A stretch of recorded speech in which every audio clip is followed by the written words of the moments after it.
फिर हम आरती करते हैं। अभी मंदिर की आरती खत्म हुई है, अब शुरू हो रही है मोदी की आरती।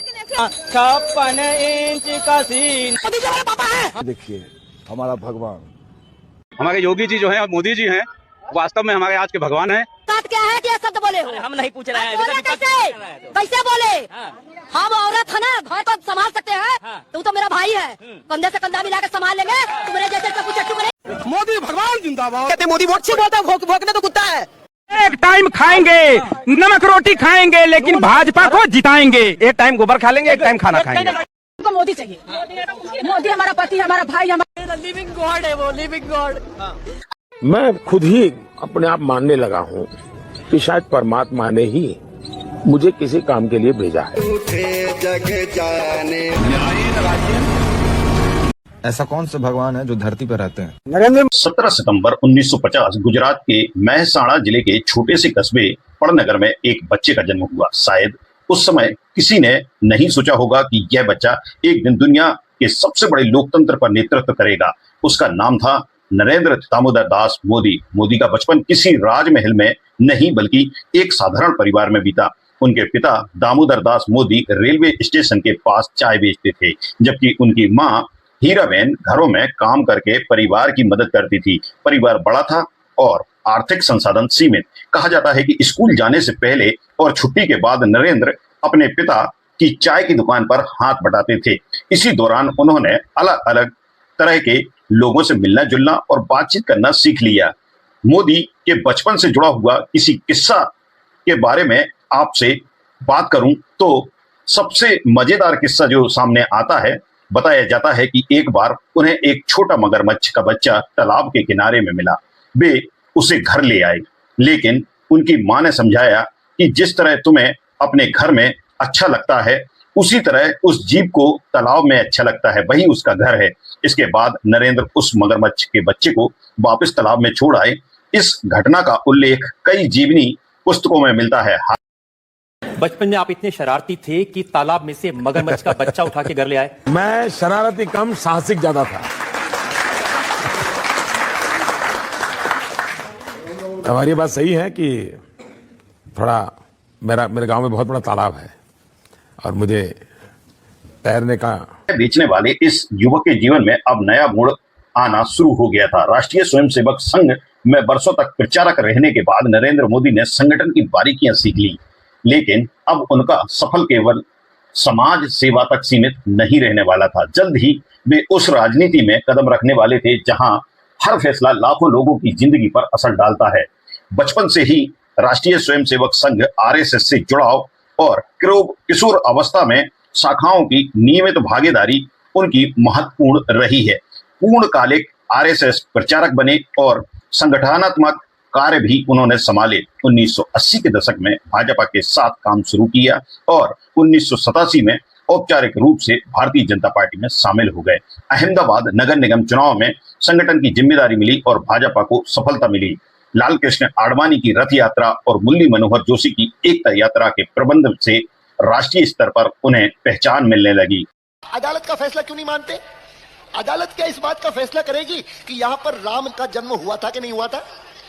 आपसे तो इतनी आशा है, बीच में मत पड़ो, रास्ते में मत आओ, क्योंकि ये जो रथ है लोक रथ है, जनता का रथ है, जो सोमनाथ से चला है और जिसने मन में संकल्प किया हुआ है कि 30 अक्टूबर को वहां पर पहुंच करके कार सेवा करेंगे और मंदिर वहीं बनाएंगे, उसको कौन रोके? इसके बाद भाजपा नेतृत्व ने उन्हें बड़ी जिम्मेदारियां सौंपना शुरू की, जिससे आगे चलकर उन्हें गुजरात का मुख्यमंत्री बनाया।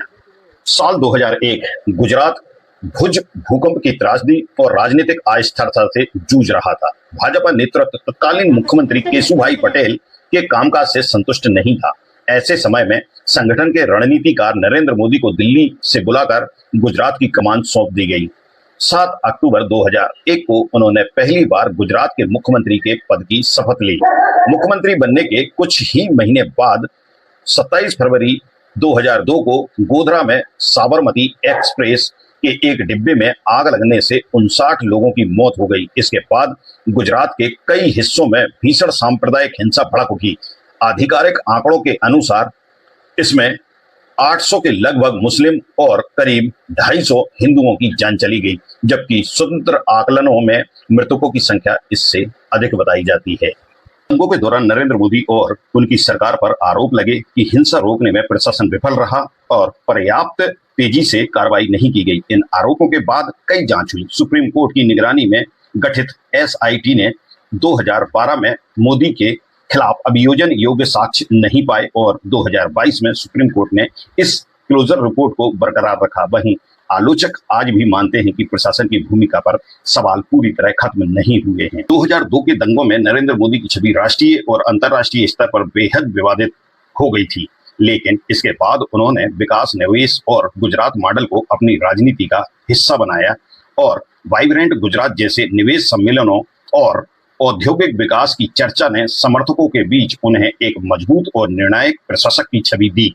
जबकि आलोचक मानव अधिकार, सांप्रदायिक सौहार्द से जुड़े सवाल लगातार उठाते रहे। यही दो अलग अलग धारणाएं आज भी नरेंद्र मोदी के राजनीतिक पहचान का महत्वपूर्ण हिस्सा है। प्रधानमंत्री बनने के बाद नरेंद्र मोदी सरकार ने जन धन योजना, उज्ज्वला योजना, स्वच्छ भारत मिशन, आयुष्मान भारत, प्रधानमंत्री आवास योजना, हर घर जल, PM किसान सम्मान निधि और डिजिटल इंडिया जैसी कई नई योजनाएं शुरू की। इन योजनाओं ने करोड़ों लोगों तक पहुंच बनाने का दावा भी किया और मोदी सरकार की पहचान का अहम हिस्सा बनी। इसके साथ ही विपक्ष ने यह भी आरोप लगाया कि ऐसी कई योजनाएं हैं जो पहले से ही सरकारों में किसी अन्य नाम से चल रही थीं। अगर मास्टर स्ट्रोक इस सरकार का है तो मैं आपसे पूछना चाहती हूँ, आप पत्रकार हैं कब से? 20 सालों से। तो आपको याद होगा कि कांग्रेस के समय एक भोजन का अधिकार लाई थी कांग्रेस पार्टी और उस राइट टू फूड में क्या लिखा था कि हर गरीब परिवार का अधिकार है कि सरकार उन्हें राशन दे। किसने लिखा था? आप 20 सालों से है ना पत्रकार, बताइए। कांग्रेस पार्टी की नीति थी, कांग्रेस पार्टी की नीति थी। अब मोदी जी ने 5 किलो राशन का बोरा बना के अपनी फोटो चेप दी है उस पे, तो इसका मतलब ये नहीं है कि ये मोदी जी का मास्टर स्ट्रोक है। उन्हें नया नाम और नई ब्रांडिंग देकर मोदी सरकार की उपलब्धियों के रूप में पेश किया गया। उदाहरण के लिए देखें तो इंदिरा आवास योजना का नाम बदलकर प्रधानमंत्री आवास योजना किया गया। राष्ट्रीय ग्रामीण पेयजल कार्यक्रम को जल जीवन मिशन के रूप में आगे लाया गया और कई अन्य कार्यक्रमों को भी पुनर्गठन या नाम परिवर्तन कर अपना नाम बताया जा रहा है। सरकार का पक्ष रहा है कि इन योजनाओं का केवल नाम नहीं बदला बल्कि उनका दायरा और बजट और क्रियान्वयन भी व्यापक रूप से दिया गया है। वहीं आलोचकों का कहना है कि नई ब्रांडिंग के कारण पुरानी सरकारों के योगदान को पर्याप्त पहचान नहीं मिल रही। अरे एक बार ये जो चोर लुटेरों के पैसे विदेशी बैंकों में जमा है ना, उतने भी हम रुपये ले आए ना, तो भी हिंदुस्तान के एक एक गरीब आदमी को मुफ्त में 15-20 लाख रुपए भी मिल जाएगा। राजनीति में कहा जाता है कि वादे चुनाव जिताते हैं और सवाल चुनाव के बाद शुरू होते हैं। नरेंद्र मोदी न खाता हूं न खाने देता हूं। अब आगे में है कि जिसने खाया है उसको निकालूंगा और जिसका गया है उसको खिलाऊंगा।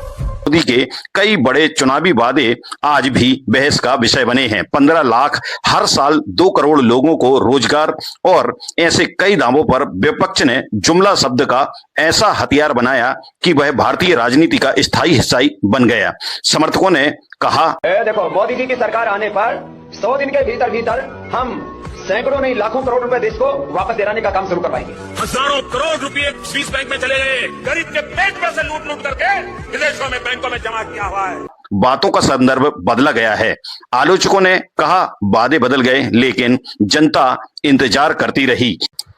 26 मई 2014 को भारत की राजनीति में एक नया अध्याय शुरू हुआ। गुजरात के मुख्यमंत्री नरेंद्र मोदी ने देश के 15वें प्रधानमंत्री के रूप में शपथ ली। आजादी के बाद यह पहली बार ऐसा हुआ कि किसी गैर कांग्रेसी दल को अपने दम पर लोकसभा में पूर्ण बहुमत मिला था। प्रधानमंत्री बनने के बाद नरेंद्र मोदी ने जनधन योजना, स्वच्छ भारत मिशन, उज्ज्वला योजना, आयुष्मान भारत, प्रधानमंत्री Awas Yojana, digital India, make in India, startup India और PM किसान जैसी कई योजनाएं शुरू की या उनका विस्तार किया।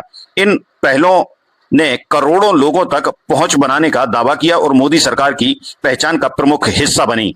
दूसरी ओर नोटबंदी, GST, कृषि कानून, बढ़ोतरी, बेरोजगारी, महंगाई, संस्थाओं की स्वायत्तता और सरकारी विज्ञापनों पर खर्च जैसे मुद्दों को लेकर सरकार को लगातार आलोचनाओं का सामना करना पड़ा। समर्थकों के लिए नरेंद्र मोदी एक निर्णायक, मजबूत और वैश्विक स्तर पर भारत की छवि को सशक्त बनाने वाले नेता हैं।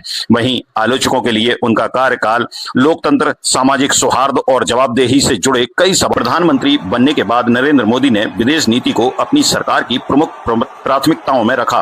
उन्होंने अमेरिका, जापान, फ्रांस, रूस, ऑस्ट्रेलिया, संयुक्त अरब अमीरात सहित अनेक देशों की यात्राएं की और वैश्विक मंचों पर भारत की सक्रिय उपस्थिति दर्ज कराई। हालांकि इन यात्राओं को लेकर उन्होंने कई बार विरोध भी झेला।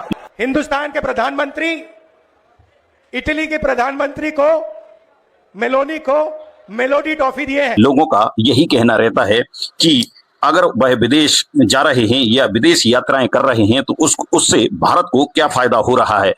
इतना ही नहीं, उन्होंने सरकारी खर्च पर जो विदेश यात्राएं की जा रही हैं उन पर भी कई तरह के सवाल उठाए हैं। इतना ही नहीं, आलोचकों का यह भी कहना है कि नरेंद्र मोदी जब यात्राएं करते हैं तो विषम परिस्थितियों में आसपास या पड़ोसी देश उनका सहयोग क्यों नहीं करते।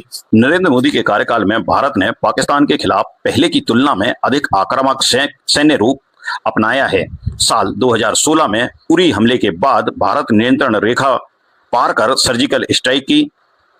2019 में पुलवामा आतंकी हमले के बाद भारतीय वायुसेना ने बालाकोट में हवाई कार्रवाई की। सरकार ने इन कार्रवाइयों को आतंकवाद के खिलाफ निर्णायक जवाब बताया। लगातार चुनावी जीत, मजबूत जनाधार और प्रभावशाली प्रचार के बाद नरेंद्र मोदी का राजनीतिक प्रभाव कई समर्थकों के बीच एक अलग ही स्तर पर पहुंच गया। कुछ स्थानों पर समर्थकों ने उनकी तस्वीरों की आरती उतारी, उन्हें भगवान का स्वरूप बताया और उनके नाम पर मंदिर तक बनवाए। खत्म होने के बाद फिर हम आरती करते हैं। अभी मंदिर की आरती खत्म हुई है, अब शुरू हो रही है मोदी की आरती। 56 इंच का सीना। सोशल मीडिया पर भी मोदी के समर्थक में ऐसे भावनात्मक अभियान देखने को मिले जिनमें उन्हें असाधारण नेता के रूप में प्रस्तुत किया गया। देखिए हमारा भगवान, हमारे योगी जी जो हैं और मोदी जी हैं, वास्तव में हमारे आज के भगवान हैं। बात क्या है कि ये शब्द बोले हो? हम नहीं पूछ रहे हैं। कैसे बोले? हम औरत है ना, घर को संभाल सकते हैं। तू तो मेरा भाई है, कंधे से कंधा मिला के संभाल लेंगे। तू मेरे जैसे चप्पू चट्टू करे। मोदी भगवान जिंदाबाद। कहते मोदी बहुत अच्छी बोलता है, भोंकने तो कुत्ता है।